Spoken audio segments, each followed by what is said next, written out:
नमस्कार दोस्तों, आप सबका अपने चैनल जिंदगी अनमोल है, लाइफ इज़ प्रीशियस में सबका स्वागत है।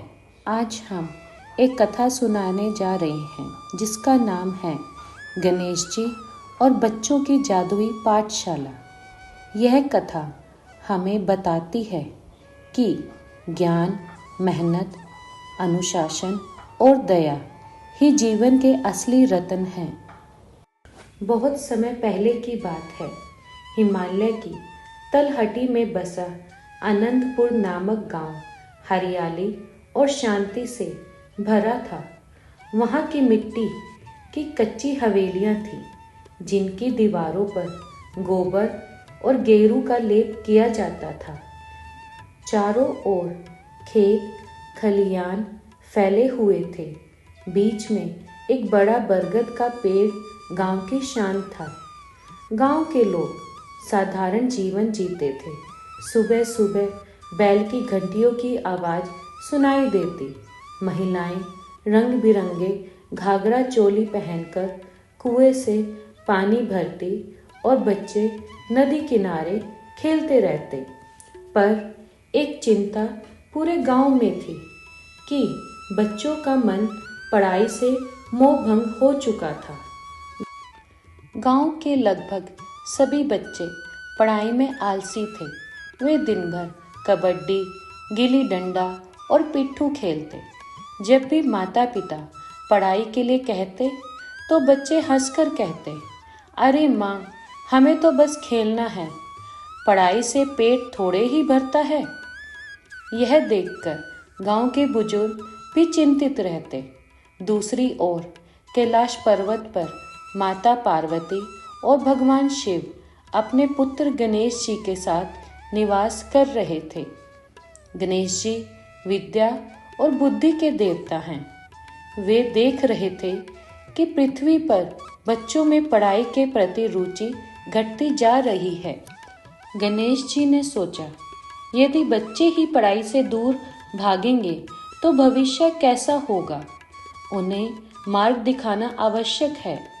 माता पार्वती ने स्नेहपूर्वक कहा, पुत्र, तुम्हारी बुद्धि और दया के आगे कोई टिक नहीं सकता। तुम अवश्य बच्चों को सच्चा मार्ग दिखाओगे। गणेश जी ने निश्चय किया कि वे स्वयं पृथ्वी पर जाकर बच्चों को शिक्षा देंगे। एक दिन दोपहर के समय आनंदपुर के बच्चे नदी किनारे खेल रहे थे। अचानक आकाश से एक दिव्य प्रकाश उतरा। बच्चों ने देखा, उस प्रकाश से एक छोटे ब्राह्मण बालक का स्वरूप प्रकट हुआ। बालक का सिर हाथी जैसा, बड़ी बड़ी आंखें, मस्तक पर तिल और शरीर पर पीतांबरी रेशमी धोती थी।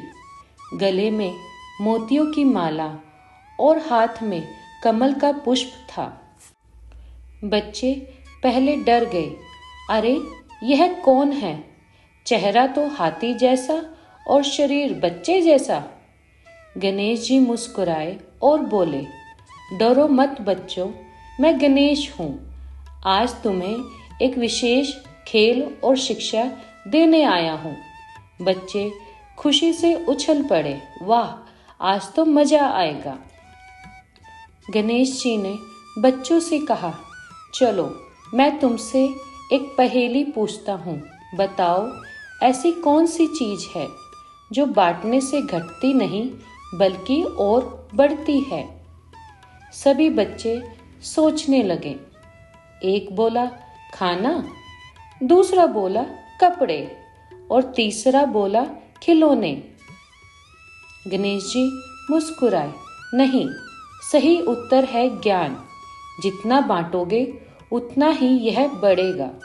ज्ञान ही असली धन है। बच्चों ने एक दूसरे को देखा और पहली बार चुप हो गए। अब गणेश जी बच्चों को पास के खेत में ले गए।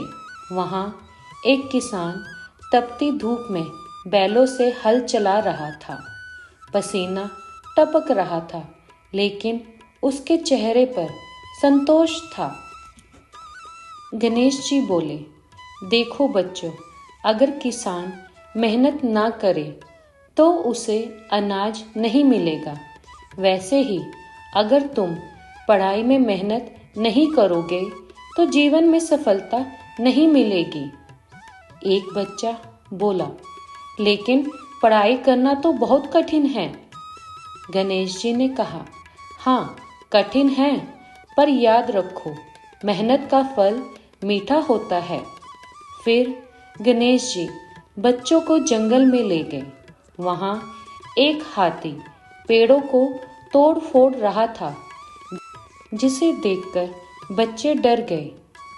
गणेश जी बोले, अगर हाथी अनियंत्रित हो तो विनाश करता है, पर जब वही हाथी महावत की बात मानता है तो सबसे काम का जानवर बन जाता है। वैसे ही तुम्हारी बुद्धि है, अगर यह अनुशासन में हो तो तुम्हें महान बना सकती है। अचानक नदी से आवाज आई। एक गिलहरी पानी में गिर गई थी और डूब रही थी। बच्चे घबराकर चिल्लाए। गणेश जी ने तुरंत अपनी सूंड से गिलहरी को बाहर निकाला और प्यार से सहलाया। गणेश जी बोले, दया सबसे बड़ी विद्या है। यदि तुम्हारे पास ज्ञान है लेकिन दया नहीं है तो वह अधूरी है। बच्चों के दिल को यह बात गहराई से छू गई। अब गणेश जी ने बच्चों की परीक्षा लेने का विचार किया। उन्होंने प्रत्येक बच्चे को एक एक बीज दिया और कहा, इसे बोओ, पानी दो और धैर्य रखो। यही तुम्हारी शिक्षा की परीक्षा है। बच्चों ने बीज बो दिए। कुछ बच्चों ने आलस किया। उन्होंने पौधों को पानी नहीं दिया और उनके पौधे सूख गए। पर जिन्होंने प्रतिदिन मेहनत और धैर्य से पानी दिया, उनके पौधे हरे भरे हो गए। गणेश जी ने मुस्कुराकर कहा, याद रखो, सफलता उसी को मिलती है जो धैर्य और अनुशासन से मेहनत करता है। धीरे धीरे पूरा गांव बदल गया। अब बच्चे सुबह खेलते और पढ़ाई भी करते थे। वे आपस में ज्ञान बांटते और दया से व्यवहार करते। इससे माता पिता के चेहरे पर मुस्कान लौट आई। गणेश जी ने आकाश की ओर उड़ते हुए कहा, बच्चों याद रखो, जीवन का असली जादू तुम्हारे अच्छे विचार और कर्मों में है। जो इन्हें अपनाएगा वही सच्चा विजेता बनेगा। इस कहानी से हमें शिक्षा मिलती है कि ज्ञान सबसे बड़ा धन है। मेहनत और धैर्य से सफलता मिलती है और अनुशासन से बुद्धि का सही प्रयोग होता है। दया सबसे बड़ी पूजा है। अगर आप सबको यह कथा पसंद आई है, please like, share and subscribe my channel. धन्यवाद।